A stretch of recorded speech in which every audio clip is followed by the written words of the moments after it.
Hi, welcome to our channel where we share the most intriguing stories. Former cop Danny Randall moved to the hills for peace, but the war found him anyway. When a ruthless HOA president turns a noise complaint into an attempted murder, Danny must outwit a suburban tyrant armed with rules, power, and a deadly plan. Welcome to Emerald Crest. When I left the San Diego Police Department after 17 years on the force, 10 of those riding patrol on a department-issued Harley, I promised myself two things: no more bureaucracy and no more people yelling at me just for existing. I'd seen too many people lose themselves to stress, and I wasn't going to be one of them. So I bought a quiet little property up the coastal hills north of Carlsbad, tucked away from the chaos of town, but still close enough for tacos and a solid Wi-Fi connection.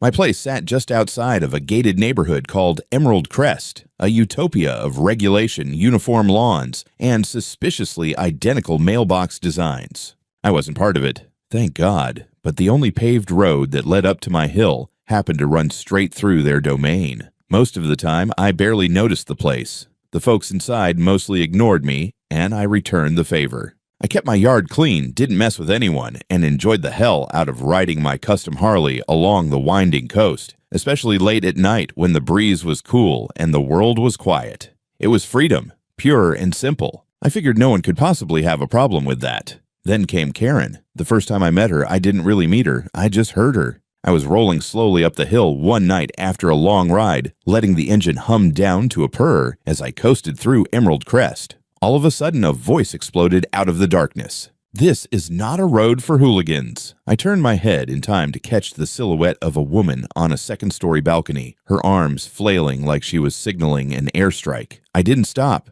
didn't even slow down. I just shook my head and kept going. Figured she'd had too much boxed wine and needed a nap. But it didn't stop there. A week later, I got a typed letter in the mail. No return address, naturally. It was printed on paper with the HOA's logo at the top and titled Notice of Disturbance. According to this thing, I had violated several community noise expectations by operating a high-decibel vehicle between the hours of 10 p.m. and 6 a.m. It went on to list possible fines, sanctions, and even vehicle restrictions. I nearly laughed coffee out my nose. I wasn't even in the HOA. My lot predated the neighborhood by about 40 years. The road may pass through their gates, but it was built and maintained by the county. I double-checked my deed just to be sure. Nope, no HOA ties. I didn't owe them anything but common courtesy, and frankly, I'd already shown more than they deserved. Still, I kept things respectful. I rode slow through Emerald Crest, avoided revving, and kept to the right. But the letters kept coming. Then came the chain. Yep, some genius from the HOA, spoiler, her name rhymed with Baron, decided to stretch a heavy-duty metal chain across the road entrance, about waist-high, with no lights or reflectors. I barely stopped in time one night. If I hadn't had my brights on, it could have taken my head off. That was it. I reported the obstruction to the county immediately. Turns out, Emerald Crest had zero legal authority to block a county-owned thoroughfare. A public works crew showed up within 24 hours and took the chain down with bolt cutters. A warning was issued. I thought it would end there. It didn't. The next evening, I pulled up to my driveway to find a woman standing outside my gate, arms folded like a substitute teacher ready to assign detention. Mid-50s, crisp beige blazer, clutching a manila folder and looking like she smelled something rotten. "You must be Daniel Randall," she said, not offering a hand. "President Karen Bennett, Emerald Crest HOA. I didn't get off the bike. That's me. You're a problem," she said flatly, "and you need to stop disturbing the peace of this community." I stared at her for a moment. "This isn't your community. You're accessing your home through our roads. That makes you subject to our standards." I leaned slightly forward. "Ma'am, the road's county property. I don't owe you squat." Karen didn't flinch. "We'll see about that.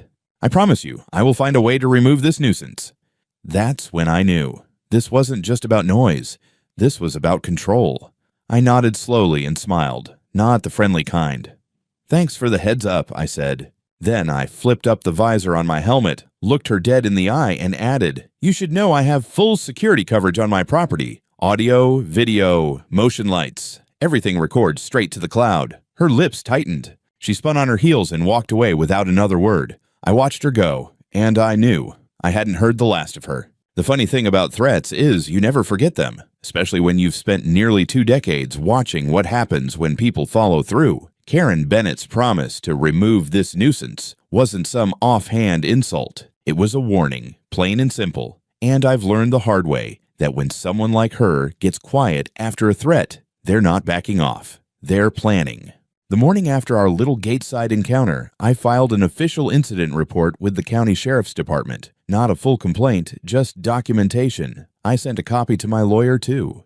Carl's a dry son of a bitch with a voice like a tired judge, but he's meticulous. Keep everything, he told me. Screenshots, letters, timestamps, even if she just looks at you sideways. She's got the HOA shield, and they love to push the line until it snaps.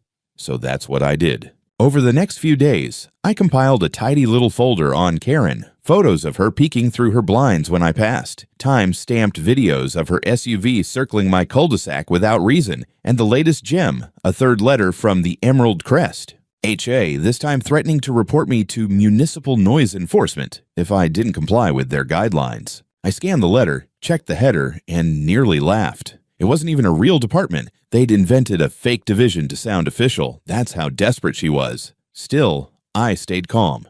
I wasn't about to go yelling at a 50-something woman in pastel slacks. That would have played right into whatever narrative she was trying to spin.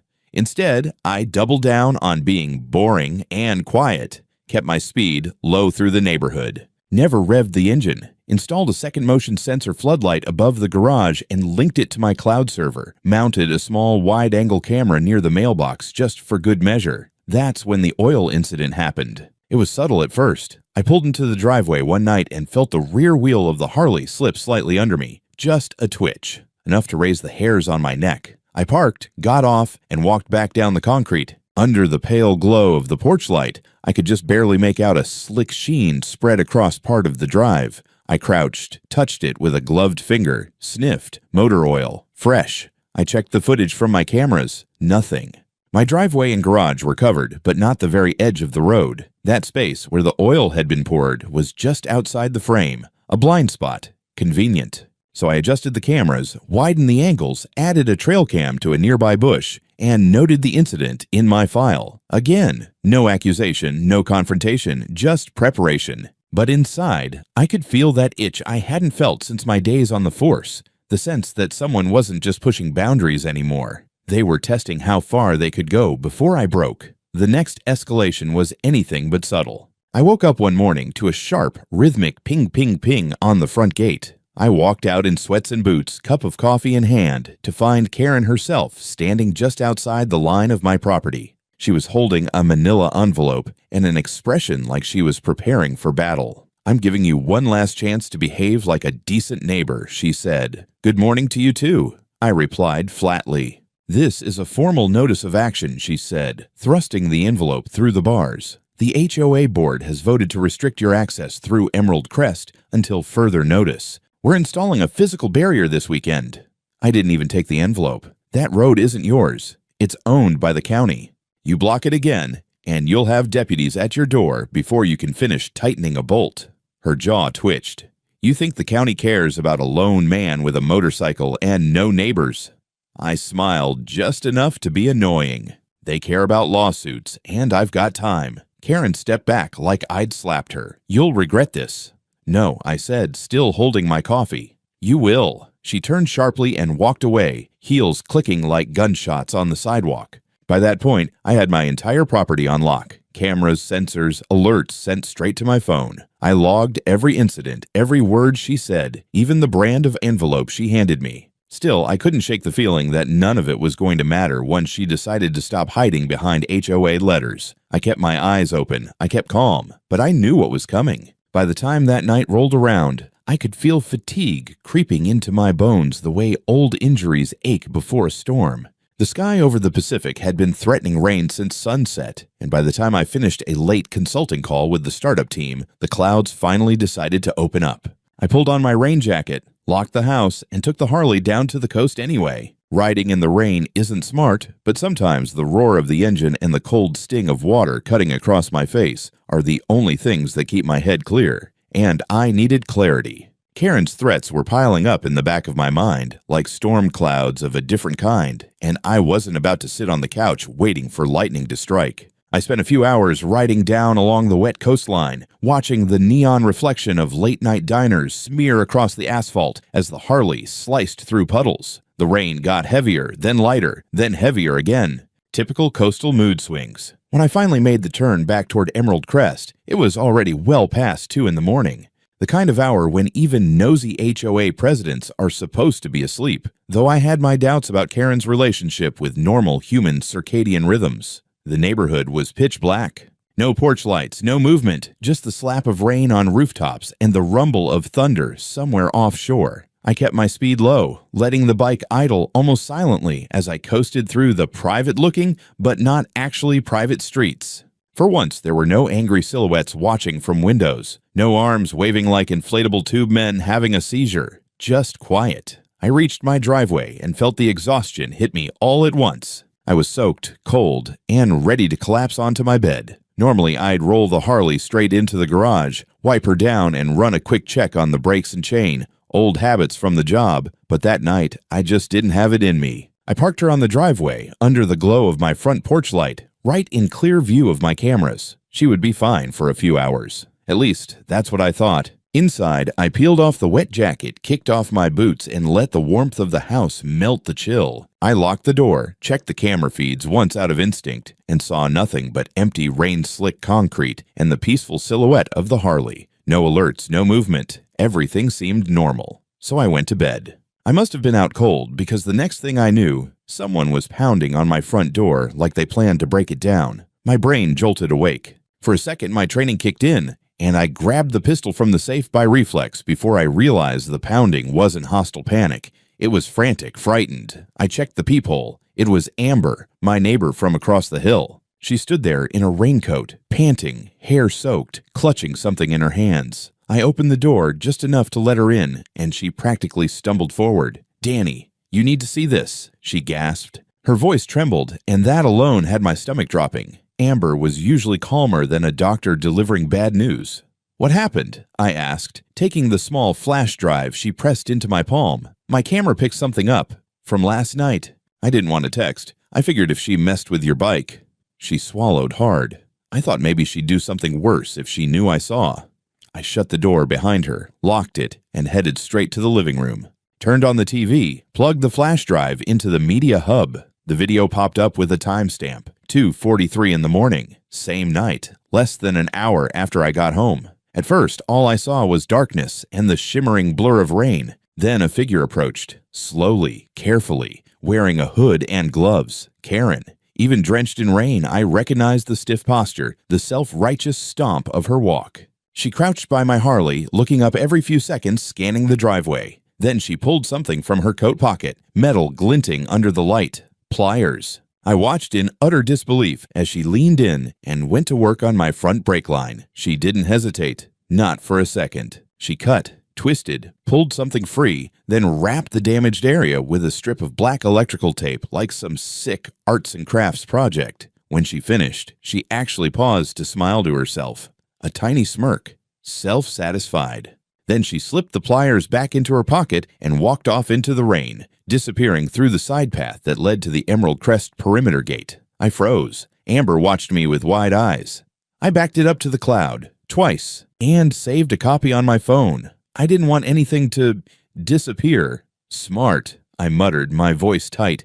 Very smart. I didn't touch the bike. Didn't even step outside. Old habits die hard. Never contaminate evidence. Instead, I grabbed my phone, dialed the sheriff's department, and told them I needed a unit out here immediately. The operator must have heard something in my voice because she dispatched a car without asking too many questions. While we waited, I replayed the video again. And again. Each time, that sickening little smile she gave the camera made my blood boil hotter. It was the kind of smile you saw on people who thought they were smarter than everyone else. People who thought they could get away with anything. She thought I'd crash. She thought I'd be dead or mangled or paralyzed. She thought it would look like an accident in the rain.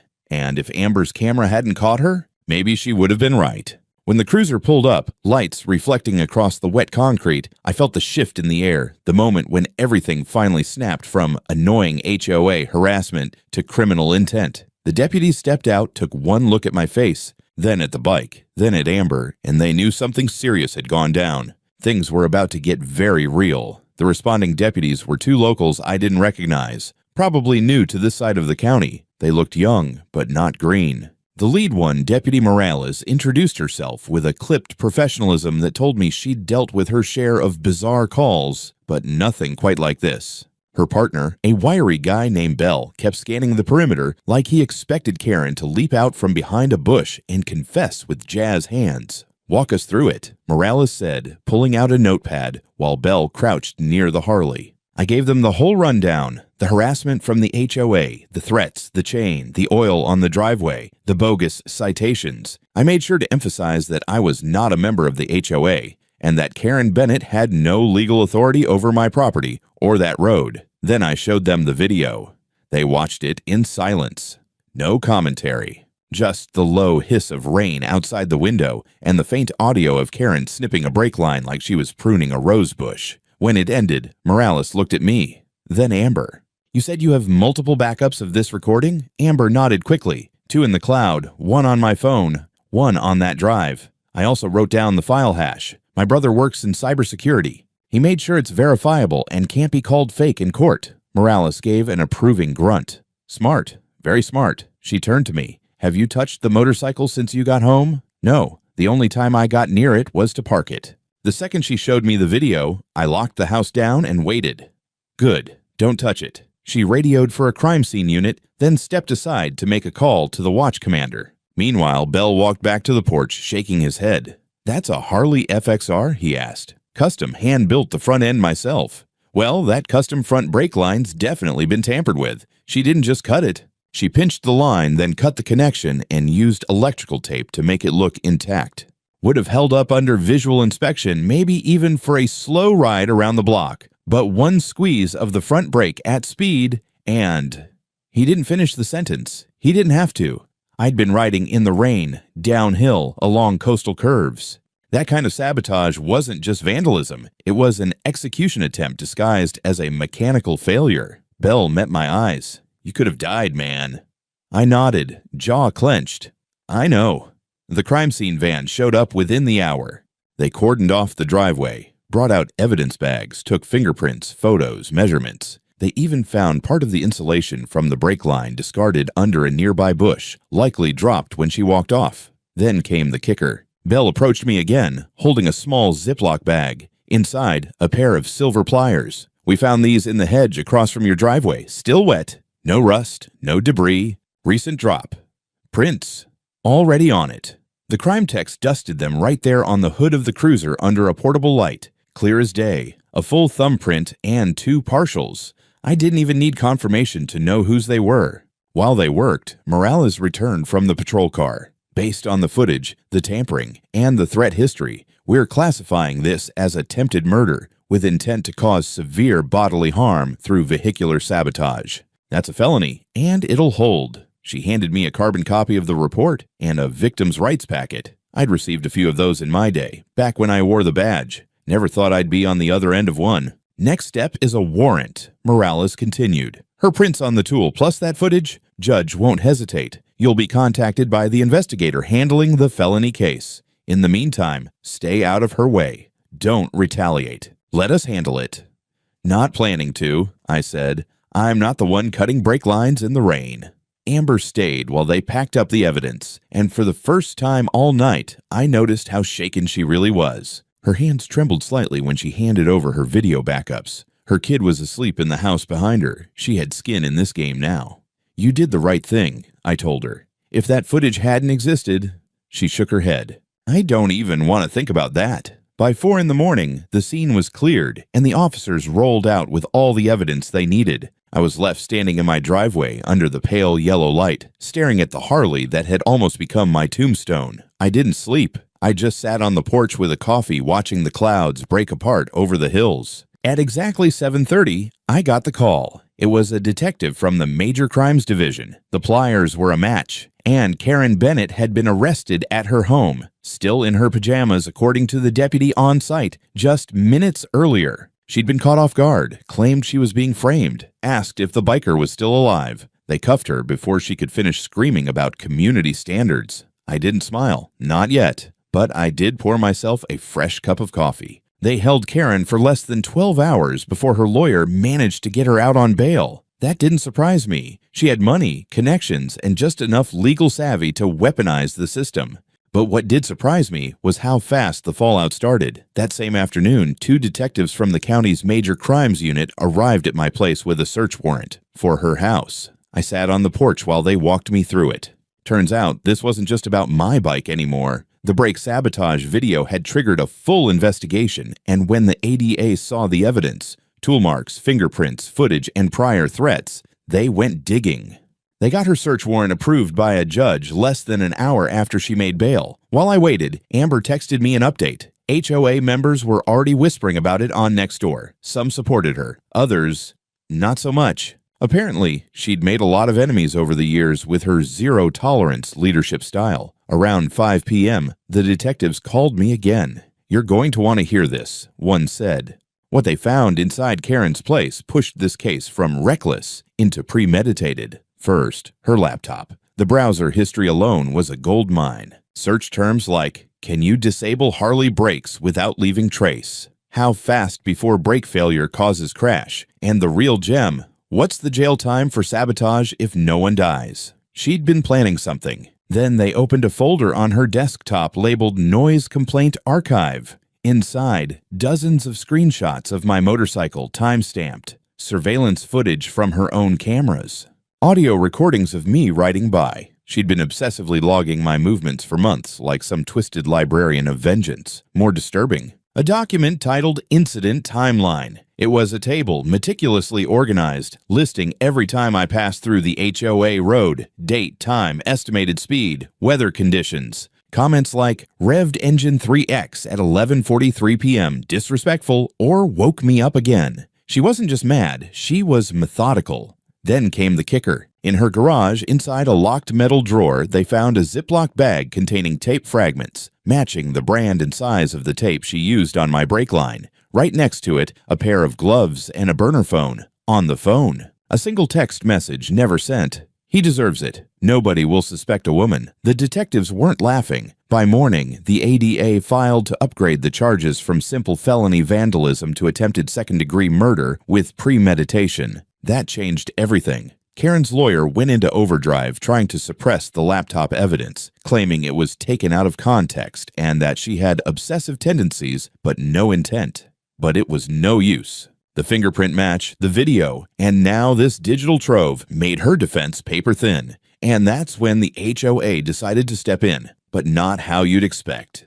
Late the next day, I saw 2 men in suits walking door to door in the Emerald Crest neighborhood. HOA board members, apparently. They knocked on my gate, polite but tense. "We'd like to speak off the record," one said. I didn't invite them in, but I let them talk.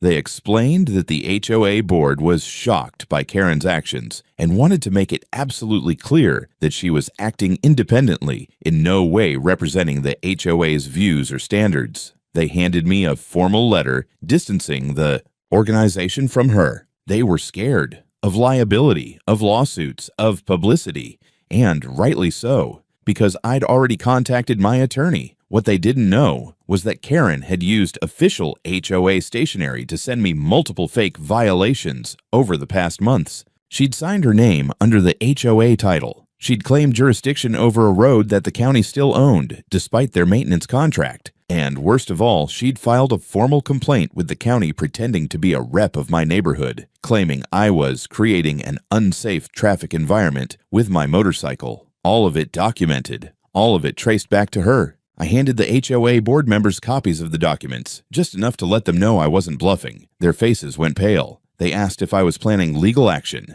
I didn't answer. I just said, "My lawyer's already preparing a file." Later that night, Amber texted me again, this time with a screenshot from the HOA's internal Facebook group. Someone had leaked the search warrant summary. The members were turning on Karen like piranhas. The comments were brutal. "She brought shame on all of us." Why didn't we see the signs earlier? She tried to kill a man over a noise complaint. I closed the screen and looked out over the ocean. Karen wasn't just facing prison anymore, she was radioactive. The day after the warrant fallout, my lawyer, Sarah Fontaine, a no-nonsense litigator who used to work internal affairs for LAPD, called me with a question I hadn't considered yet. Do you want to push this civil, or just let the state take care of the criminal? She already knew my answer. We push it, so she filed a civil suit against Karen personally for attempted murder, emotional distress, and destruction of property, but also against the HOA board for negligence, harassment, and aiding a hostile environment through inaction and false documentation. By that evening, the HOA's law firm had contacted her for a preliminary meeting. The board was scrambling. What they didn't know yet, and what Sarah was holding close to the chest, was that we weren't just coming in with angry words and one shaky video. We had timelines, audio logs, fake violation letters on HOA letterhead, footage from both my cameras and Amber's, and a clear paper trail of threats and misconduct. And, most damning of all,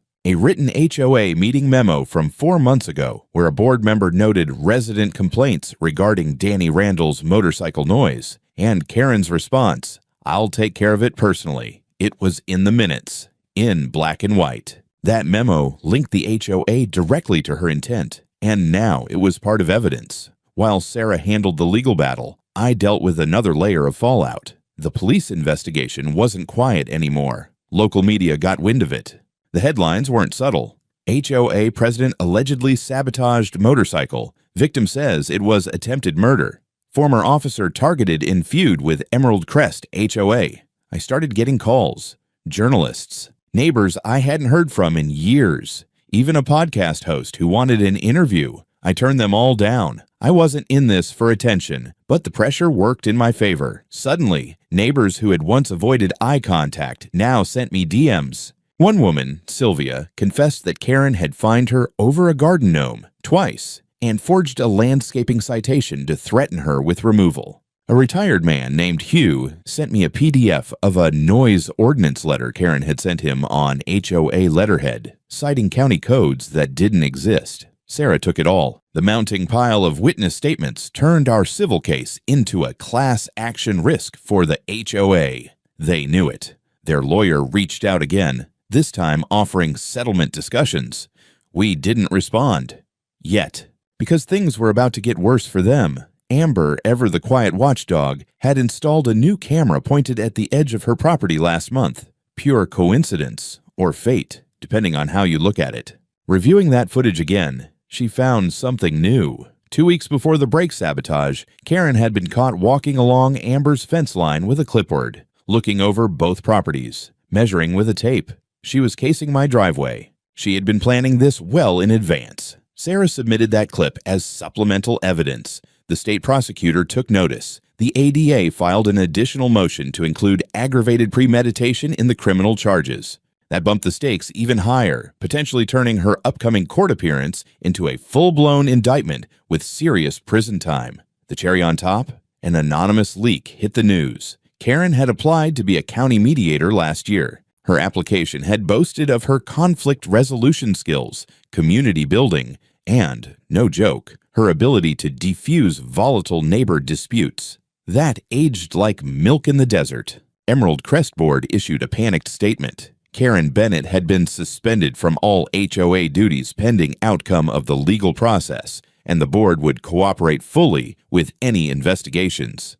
Too late. They'd let her run the show for too long. In the meantime, I reinforced my own perimeter, installed motion lighting, added another layer of fencing, replaced the front gate with reinforced steel, not out of fear, just practicality. You don't survive years on a police motor unit without learning that when someone crosses a line once, they often try again, especially when their reputation, control, and ego are crumbling like plaster in a storm. By the time the HOA's emergency meeting was held, attended by almost 60 residents, they were facing internal revolt. Half the room wanted Karen gone. The other half wanted the board gone too. I wasn't invited. But I heard it all through Amber, who was there, sitting in the second row with her phone set to record. 2 days after the HOA's emergency meeting, the fallout began. Karen had been suspended, but the board wasn't off the hook. Sarah filed a motion to compel disclosure of all HOA communications related to me, emails, letters, internal messages.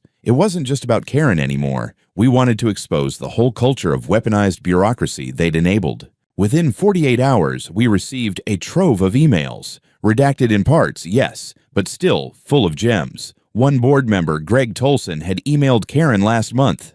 "He's a liability. Can we limit access through noise regulations?"